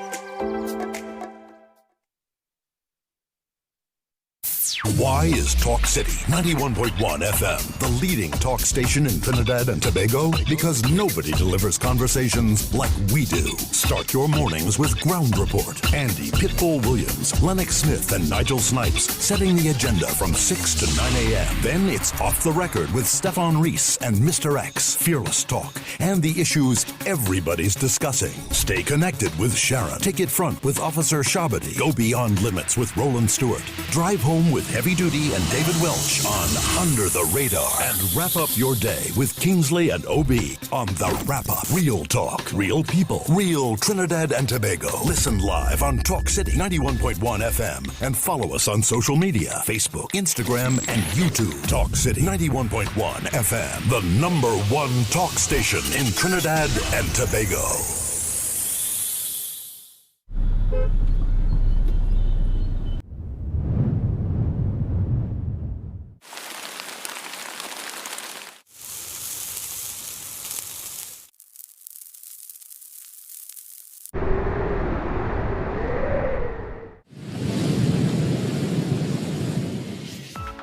TTT Weather with Zaina James, daily at 7 p.m. Attention viewers in Trinidad and Tobago. The Truth of God now airs on the TTT network every Sunday morning at 7 a.m. You won't want to miss the dynamic preaching and teaching of Pastor Jennings as he speaks from God's Holy Bible. Believe what God says. The Truth of God, every Sunday morning at 7 a.m. on Trinidad and Tobago television. You can also watch The Truth of God 24/7 at thetog.tv.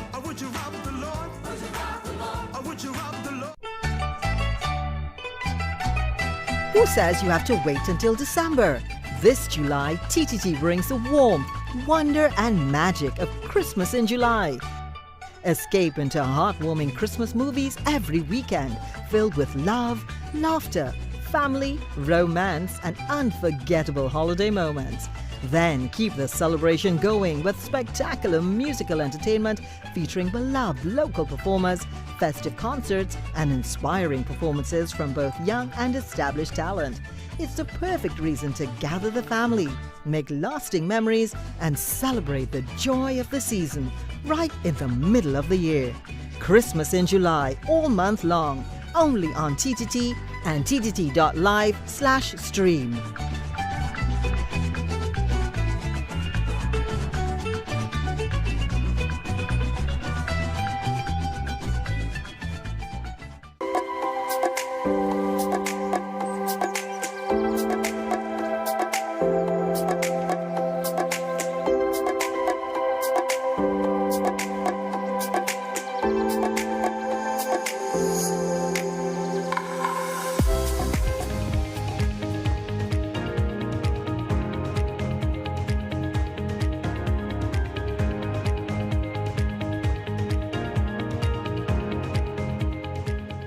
Wednesdays, we're joined by the Camino Realty International team as we focus on a wide range of real estate topics to educate, support, and empower prospective homeowners throughout the property purchasing process. Good morning and welcome back to the Managing Director, Rachel Ramnall. Hey, Rachel. Good morning. Good to have you back. You missed me. Yes, very much so. Now, a couple of weeks ago, we spoke a little bit about the landlord business surcharge. That was a very big topic. So this week, I want to talk a little bit now about the relationship between landlords and tenants. And I want our viewers to understand the legal relationship with rights and responsibilities on both sides. So let's do that. Yeah. Yeah. Sure. So first of all, who exactly is a landlord and who exactly is a tenant? So in simple terms, a landlord is any person who owns a property and lets it to another. Yeah? Okay. A tenant is somebody who occupies the property under a tenancy agreement or a lease agreement, and they normally pay rent in exchange for the right to occupy the property. Okay, simply put. Simple. Yeah. Simple. Now, can this tenancy agreement be a verbal agreement, or does it have to be written, or should it be written? So everything, all your agreements, should always be written because you don't want any misunderstandings on word of mouth. Correct, on either party's part, So some aspects of the tenancy agreement is, it would outline the duration of the tenancy, when you have to pay rent. There would be clauses on who does repairs and maintenance on the property and so on. What about your utilities as well? Correct, utilities. If it's included or not included, what do we have to pay for? Correct. When you look at a lot of these listings, you can actually see they would be very upfront with telling you, hey, well, you have to pay for this and pay for that. And I'm sure when you go in and you sign, it's a signed agreement now, and that just sets the tone going forward. So nobody can actually say, well, correct. There's no miscommunication. The light bill. I thought you were doing the electricity bill. Yes. Yeah, so that's important. Now, what are some of the responsibilities of landlords and tenants? So again, I believe we have a table on this. There's quite a bit of responsibilities on both parties' side, and it's actually outlined in the Rent Restriction Act of Trinidad and Tobago. So to start on the landlord side, obviously you have to firstly provide a property that is fit for occupancy. So, it means, yes, you're advertising an apartment, Right. It's not like if you're going to rent a shed to somebody to stay in, So the property has to be in good condition. As a landlord, you also have to allow the person peaceful enjoyment of the property. So, sometimes you have tenants complaining that they have landlords who are quite nosy, who check in on them like every day, every 2 days.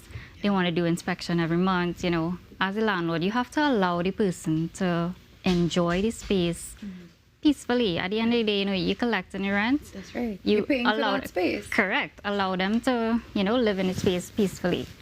On the tenant side, first and foremost, pay rent on time. Right? Very important. Pay rent because you cannot live for free. Yes, right? And just like how the landlord has to allow you to enjoy that space, you have a responsibility to take care of the space as well, right? In terms of repairs and maintenance, as we said just now, the agreement outlines who's responsible for what types of repairs to be done in the unit, right? On the landlord side, obviously, if there are things to be done, let's say there's a broken light bulb or a light switch needs to be replaced, and you know you're about to rent the property, obviously fix those things before you bring someone in.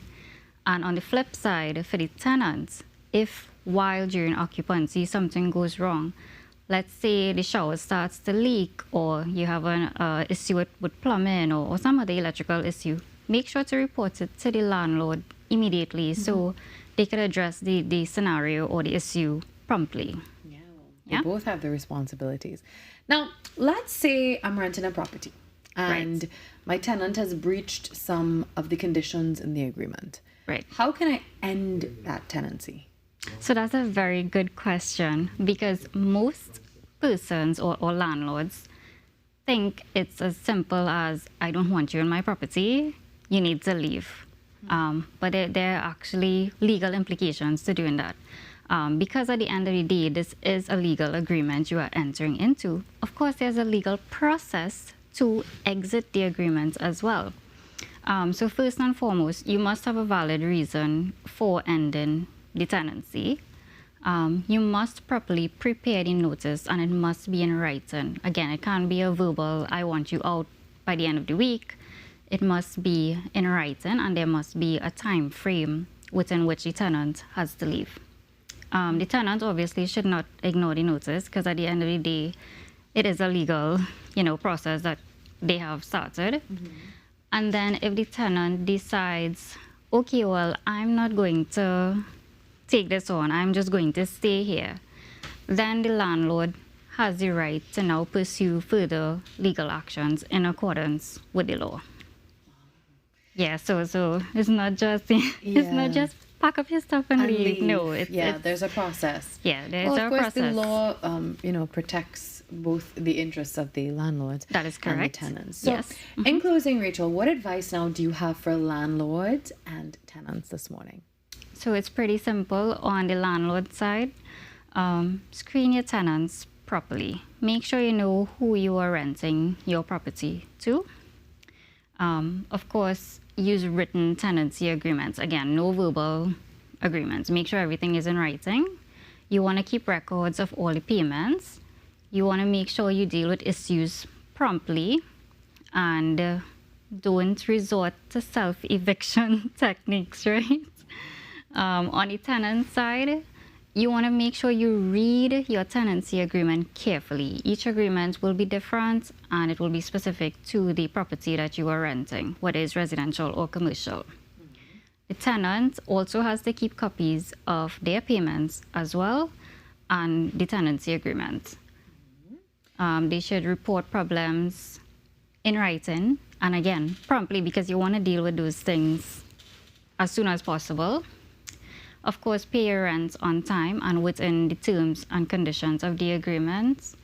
And it is also important for them to understand their rights and obligations as a tenant. Because at the end of the day, a tenant is not simply paying for a roof and four walls, and a landlord is not simply collecting rent. At the end of the day, it is a legal agreement that they are entering into, and both parties must understand that they do have responsibilities under this agreement. All right, Rachel, this has been a very edifying session. Thank you for joining us. We'll see you next week, where we do this all over again. As usual, we're joined by the Camino Realty International team on Wednesdays, focusing on a wide range of real estate topics. I'll see you in just a little bit after this break. And of course, if you have to check out all these stories and more, head across to TTT Live online and at TNT Today Show if you want to contribute to the show as well. We'd love to hear from you. Send us an email at tttoday@ttt.co.tt. There's more ahead.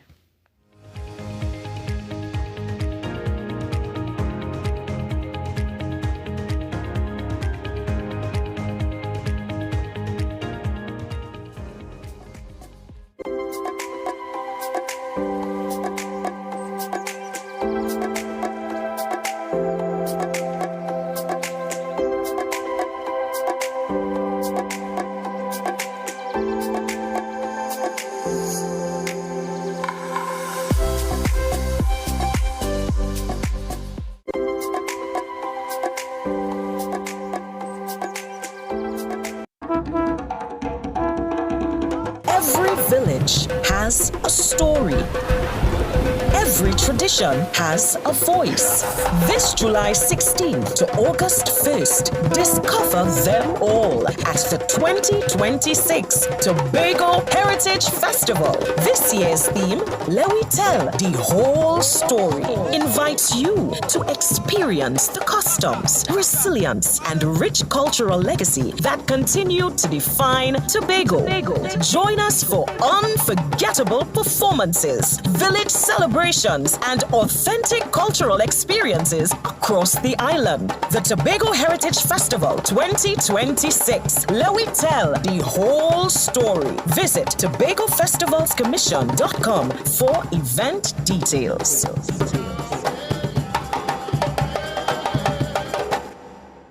Every client deserves expertise, integrity, and guidance they can trust.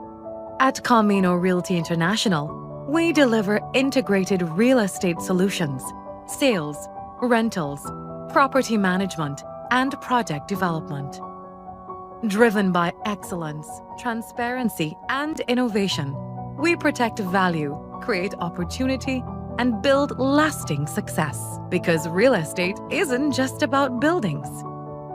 For more information on our services, log on to CaminoRealty.com or follow us on social media at Camino Realty TT.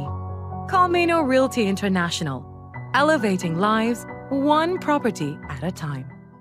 We outside, exclusively on Talk City 91.1 FM. The men in maroon are coming home. It's the We Outside campaign, the 2026 international home season for the West Indies men's cricket team. And the final leg of the home season takes place right here in Trinidad and Tobago. Talk City 91.1 FM is proud to hold the exclusive radio broadcast rights for the two-match test series between the West Indies and Pakistan from July 25th to July 29th. History will be made as the Brian Lara Cricket Academy in Taruba hosts its first ever international test match, a landmark moment for cricket in Trinidad and Tobago. Then the action shifts to the iconic Queen's Park Oval for the second test from August 2nd to the 6th. Every session, every wicket, every century, every moment. Follow the West Indies, the men in maroon, as they battle Pakistan in a historic test series. We outside, exclusive ball-by-ball coverage, updates, analysts, and commentary only on Talk City 91.1 FM, the home of cricket conversation. Talk City 91.1 FM, where the men in maroon live. We are the ground shaking. We are the ground shaking. We are the ground shaking. Shaking, shaking.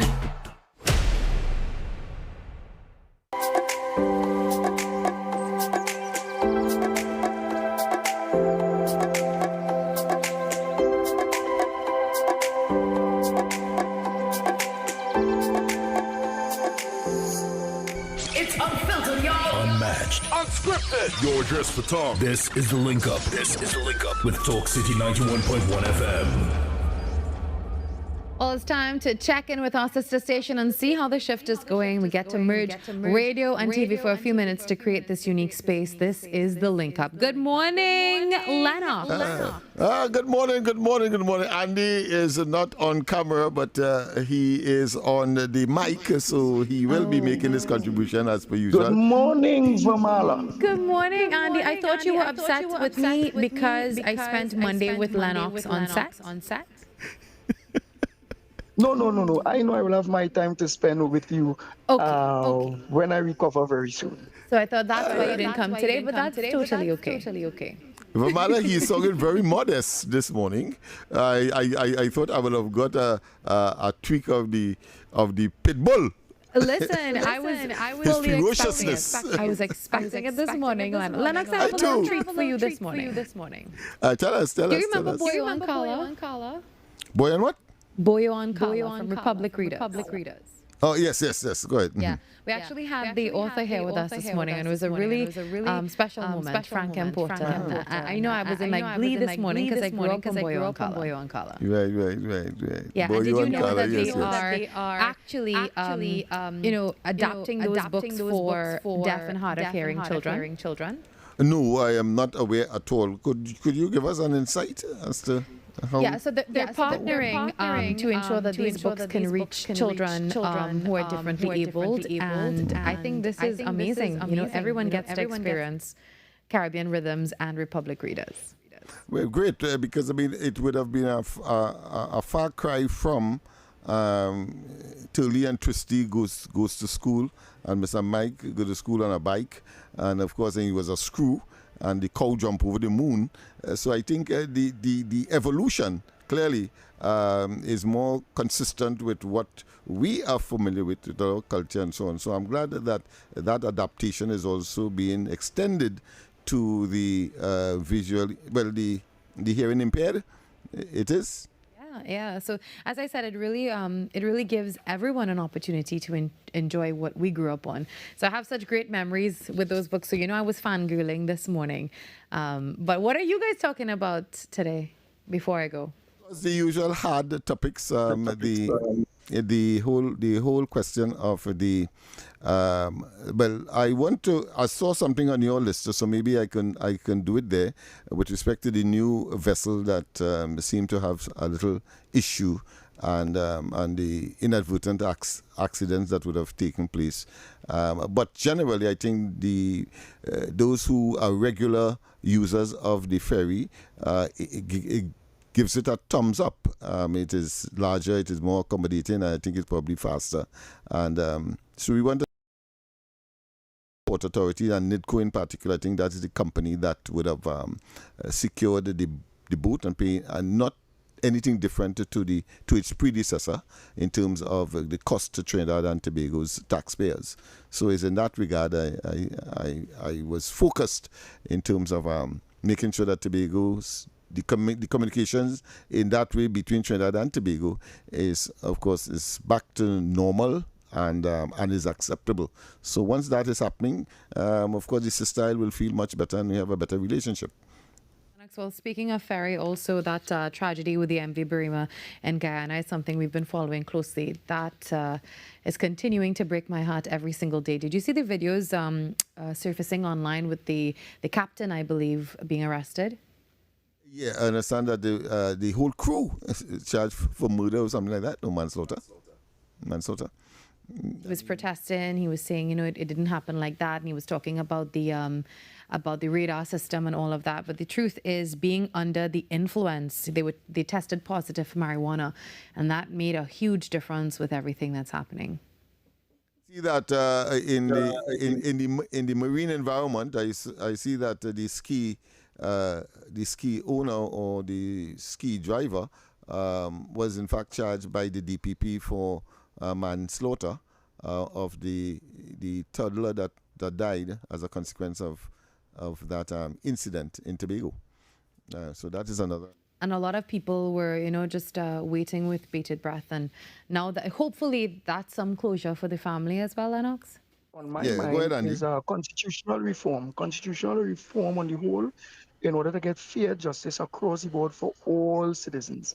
It must never be that so long as you have big money, you could get justice, and the poor person who don't have the money to be able to challenge accordingly can't get out justice. So my hope is constitutional reform, so justice must be equal across the board.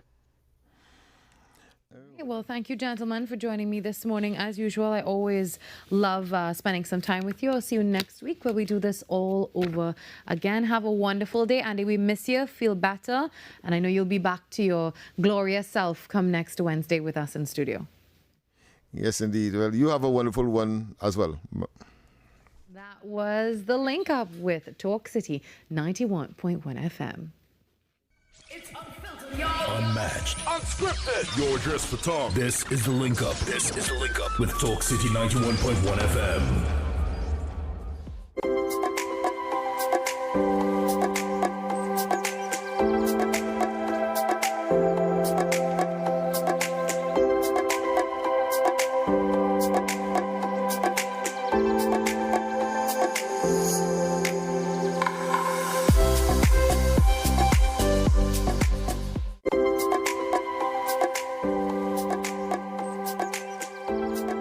Being connected, it means a lot because First of all, you can't do this by yourself. When you have your phone, you always have somebody at your side. I could call for help, anything going on, you know. You know, I'm giving children the opportunity to experience outside of their neighborhood. Digital is kind of a comfort, you know, you feel good that people in your lives are always able to be contacted. I was with the other network and I was having problems, so I joined Digicel. And I never regretted it. The plays that shake the arenas. The stories that move a nation.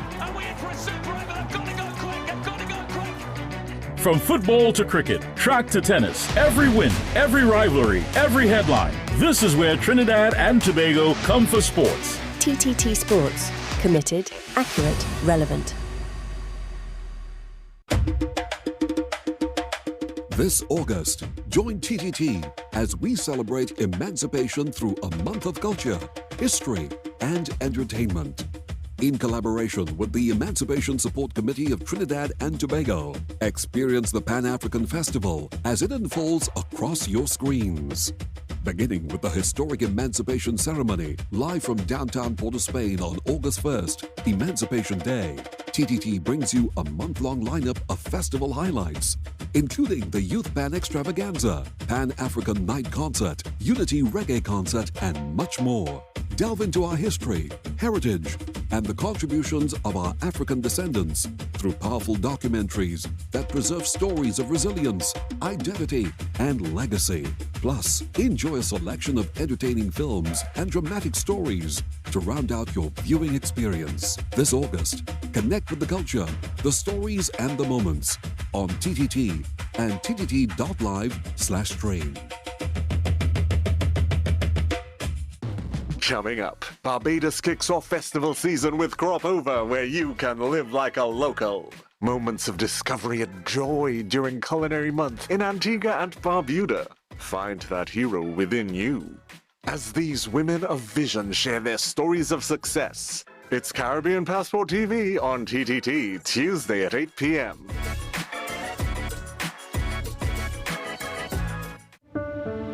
Resilient, brave, worthy. 12 majestic women, 12 majestic journeys.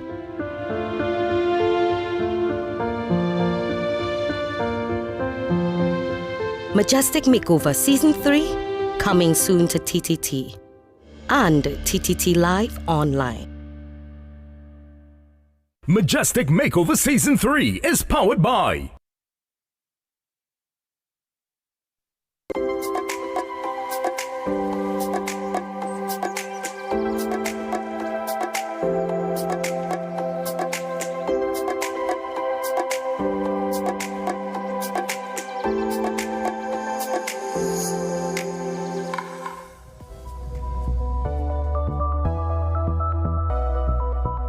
Zena James with your weather update. Wednesday will be another hot day with sunshine and a few brief showers possible during the morning and isolated afternoon showers developing once again due to daytime heating. While most areas will remain dry, a few of those showers could become briefly heavy, especially over Trinidad. Across the seas, slight to moderate conditions will persist, with wave heights between 1 and 2 meters in open waters and below 1 meter in sheltered areas. With spring tides in effect, those along the coast should continue to exercise caution, especially around high tide.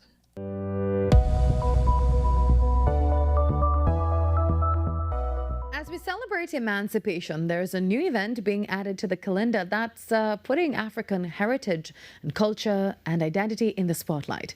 The inaugural Miss Afro TNT 2026 pageant aims to celebrate the richness and diversity of African traditions under the theme Threads of Africa, Fabric of a Nation. Well, joining us via Zoom this morning, we have Stephen Jones, producer and creative director. Good morning, Stephen. Good morning. How are you doing this morning? I am well, thank you very much. Lots of hard work, I can only imagine, and we appreciate you taking the time out to spend with us. Now, this is the very first Miss Afro TNT pageant.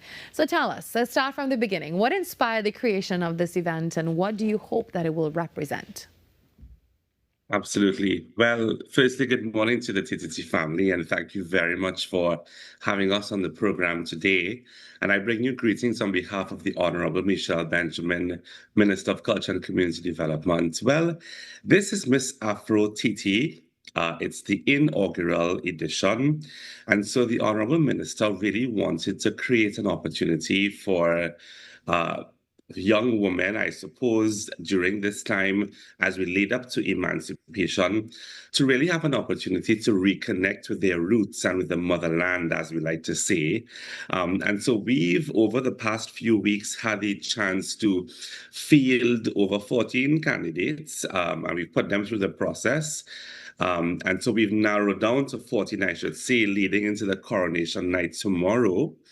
And they would have spent some time with us in their formative work, doing some research on the continent of Africa. So typically in a beauty pageant, you would represent the local community that you are from. But in this one, the candidates would be representing a specific country within the continent, on the continent of Africa, I should say. And this really provided them an opportunity to learn more about what Africa has offered us over generations. And we ourselves, as producers of the event, learned so much from the delegates. It was really wonderful as they brought the project scripts, as it were, to us. And so we've been able to curate an experience that takes us back to history and gives us a real sense of, you know, where we've come from, the traditions that still are alive. And we would be surprised as to how we actually live that out in our everyday way of life without even knowing it. So whether it is through the cuisine and art and the various religious customs and practices that we don't usually see on a day-to-day basis, but this pageant has given us a glimpse into the past, but presented in a new and inspiring way. So the theme is Threads of Africa, Fabric of a Nation. What message are you hoping that audiences will take away from that theme this year? Threads of Africa, Fabric of a Nation. You know, as I alluded to, very often there is a mentality, especially when you're engaging the work of development with young people, we think about all of the new things, the modern and the contemporary things. And there's this idea that you get rid of the old. But when you think about the needle and the thread, it's about weaving this beautiful tapestry. And so we've had an opportunity in our work with the young people over the past few weeks to find ways to reconnect all of the pieces without throwing away tradition, because tradition is a beautiful thing. Tradition really has formed a lot of our national and our cultural identity. And of course, no better ministry to bring that to the fore. And so that's why I feel that on Thursday night, what we will experience on the main stage is not just another pageant, because what you will hear are the stories of old told through self-expression. You will see it described in the way that the young ladies walk. Some of them actually speak the native language of the country that they are representing. And we get a once-in-a-lifetime opportunity to go back to where a lot of our identity started, and without reading a book, as it were. And of course, it's a wonderful time to do so because emancipation is right around the corner. And I just want to say that though this is not an emancipation pageant, as it were, it's happening around the time because it's fitting so to do, but it gives us a real chance to say, let's find new and creative ways to bridge the past, connect it with the new, and see what beauty will emerge. All right, well, Stephen, tell us everything we need to know about the event. What can audiences expect on that night? Will there be performances? And how can we be a part of this? Absolutely. Well, Coronation Night is tomorrow evening at 7:30 p.m. Showtime is at 7:30 at the Southern Academy for the Performing Arts. And we wish to invite you officially and formally, if you've not yet heard about the event. I will caution you that we are almost maxed out to capacity because the response has been overwhelming. There are 14 contestants, and as we say on the team, there are 14 nations being represented on the stage. We've been really blessed to have met young women who, in their own selves, they're bold and passionate, and they bring their own lived experience to the main stage. And they will be walking in Zad and Eastman designs for the opening segment. But throughout the course of the evening, you will experience a plethora of local talent in terms of African dramology and folk dances and the likes. And this year, we are also going to be awarding on the minister's guidance, as it were, 4 national icons who have also played their own part, whether it is in the field of culture and education, to really preserving the history of our African identity. One of those persons is Professor Selwyn Kujo. He will be one of our recipients of the MCCD African Heritage Award. Sister Zakia Wudada, who is the chair of the Emancipation Support Committee, and there are others. And so there's going to it's couched in a beauty pageant, but it's really an opportunity for us to connect with vendors. You're going to have an opportunity to shop on the concourse when you arrive at 7:30, and then we go into the big finale moment. So if you have a favorite candidate, we encourage you to come on down to SAPA tomorrow evening at 7:30. All right. Well, thank you very much for joining us this morning, Stephen. We wish you all the best in this, and hopefully this will become a staple every single year, and we really do wish that for you. So we'll talk to you hopefully after to find out how the event went. Yes. Thank you very much, guys. Have a great day, Stephen. Well, Stephen, thank you for joining us. And that's the inaugural Miss Afro TNT 2026. And as you said, it's more than a pageant. It's an opportunity to really celebrate history and culture and identity while showcasing the richness of African heritage right here in Trinidad and Tobago. Well, it's right around that time for me to say goodbye. Thank you for joining us today. Also, just so you know, we have a very special Emancipation Day show for you this coming Friday. That's the day after tomorrow. Tomorrow is Tobago Thursday as well on the show. So much to look forward to. We hope you have a wonderful day. Please be safe on the nation's roads. Check out all the stories that we covered here and more at TTT Live Online. See you tomorrow 6 to 8. Bye-bye.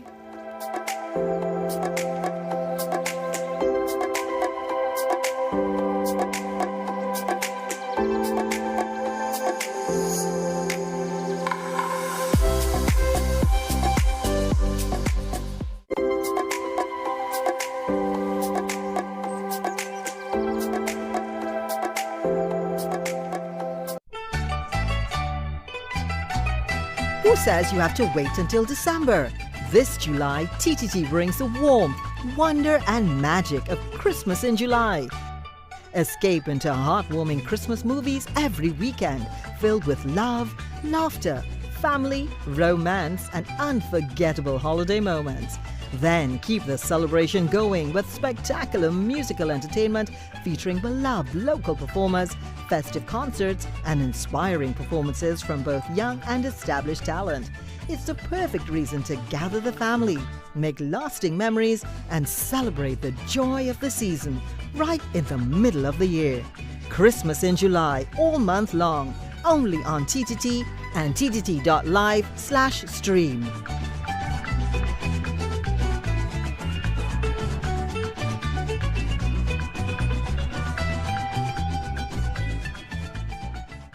When tickets to cricket history. The men in maroon are coming home, and you could be there live. As part of the We Outside campaign, the West Indies take on Pakistan in an historic 2-match test series in Trinidad and Tobago. Watch and listen across the TTT Limited Network for your chance to win tickets to the matches. Tune in to TTT's Trinidad and Tobago Today morning show, Sweet 100.1 FM, Talk City 91.1 FM, and Next 99.1 FM. We'll be giving away tickets to both test matches, including the historic first test at Brian Lara Cricket Academy in Taruba, the venue's first ever international test match. So watch, listen, and win. West Indies versus Pakistan. The We Outside campaign continues, and your seat at the cricket could be just a call away. Watch, listen, win.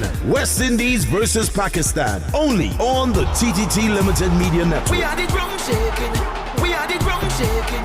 We are the ground shaking.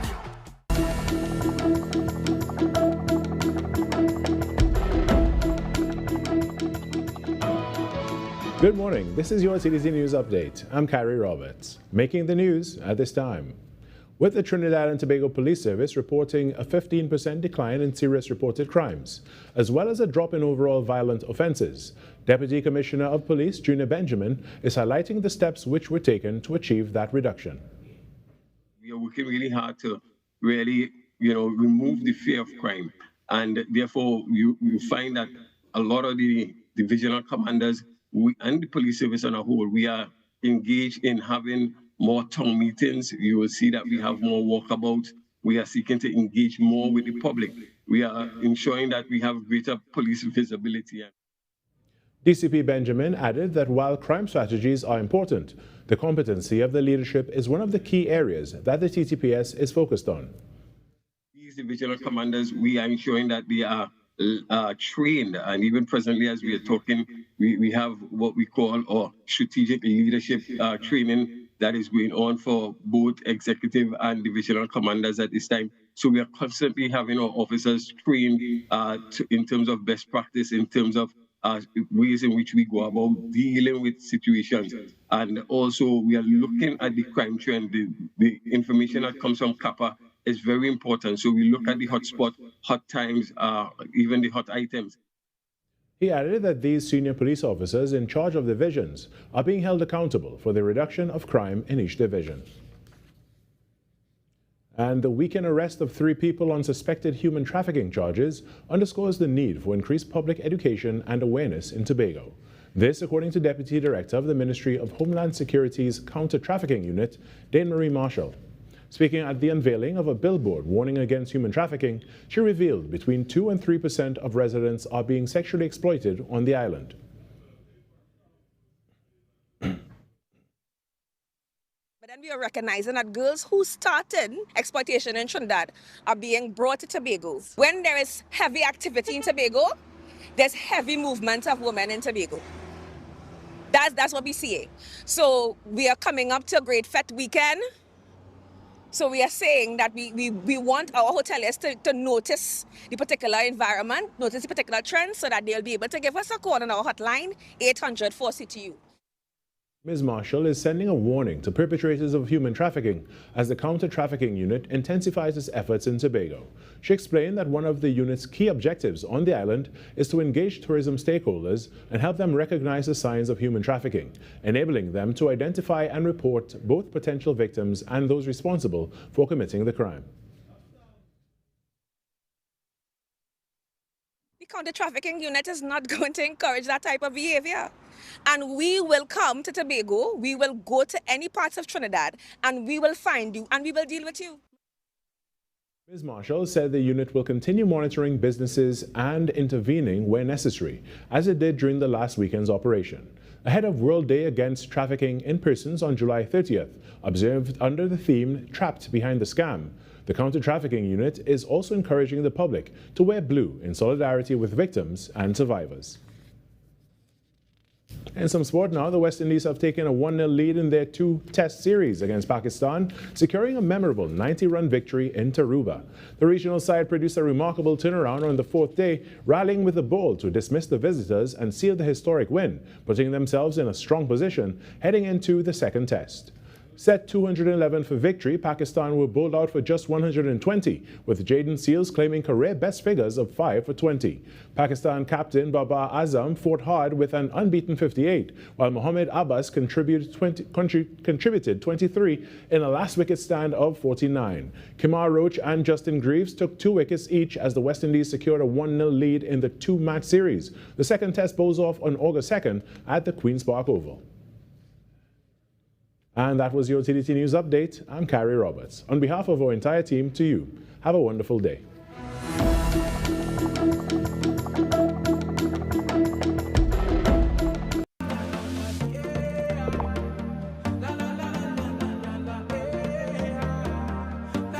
This is TTT. Live for local. The right excellence of Geoffrey Sobers is known globally for his cricketing excellence. His statue is here at Kensington Oval as an expression of the greatness that he would have shown